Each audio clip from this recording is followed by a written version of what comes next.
velkommen til TV2-nyhederne. God aften. I dag er jo vores reporter Oliver Groth nede i Syrien for at dække borgerkrigen i Syrien. Hvordan står det egentlig til nede i Syrien, Oliver? Jamen, situationen den er rimelig kritisk hernede lige nu.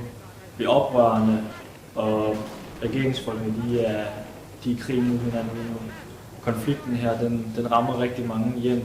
Der er utallige, der er døde, og endnu flere er blevet jaget på flugt til nabolandene omkring Syrien.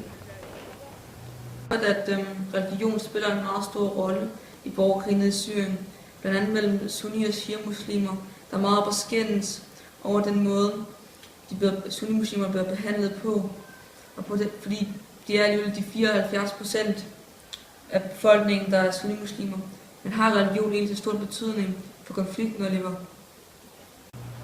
Det, at de har to forskellige trosretninger ud af islam, det spiller selvfølgelig en rolle. Men det er også lige så meget, at oprørerne, altså befolkningen i Syrien, de er også utilfredse med Assads styre. Fordi selvom han siger, at han gerne vil udrydde korruption i hele landet, så er man meget i tvivl om det, fordi at der er sket mange forskellige handlinger lige foran næsen på Assad, der rent faktisk tyder på, at han prøver at skjule korruptionen i stedet for at udrydde den. Men ingen helt ved, hvad han egentlig vil. Men en ting kan jeg sige, han er sgu lige så korrupt som resten af regeringen.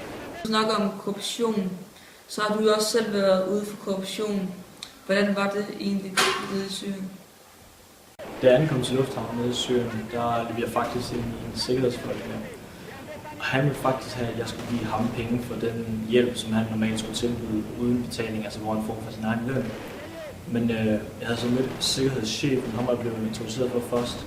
Så jeg gik til ham, men det eneste han sagde, det var bare, at jeg skulle glemme det, og så skulle jeg så rejse videre til det sted, jeg skulle være i Syrien.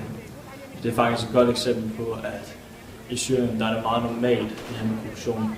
Det sker både ved de civile, til de store politikere i regeringen, og helt ned til den laveste arbejderklasse, hvor de alle sammen er inde i det her magtspil af korruption.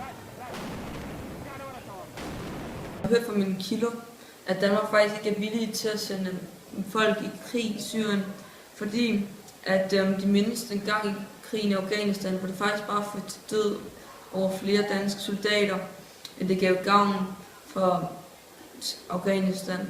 Men gør Danmark egentlig noget for at hjælpe Syrien? I Syrien der har vi jo 7 danskere, der er blevet sendt ned på en FN-mission, hvor de skal afmontere de kemiske våben, som Assad han har.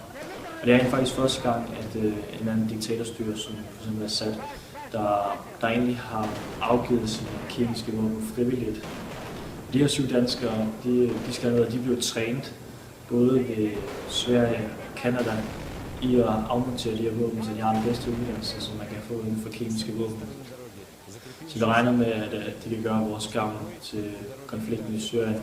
Du kan så ved hjælp af Oliver Groth fortælle, at borgerkrigen i Syrien det ikke kun er blandt religion, men også fordi flere grupper af befolkningen er blevet undertrykt af Assads styre. Og på den måde, som det er blevet behandlet på Assad, og de er meget utilfredse med den måde, han ligesom har ledet landet gennem det senere tid, og det er det, der har fået til oprør her under det arabiske forår. Jeg kan også sige fra mine kilder, stormagter som USA, Rusland og Kina, de er meget svært ved at finde ud af, hvad de egentlig skal gøre nede i Syrien. De skal gå ind i Syrien, eller om de skal lade være.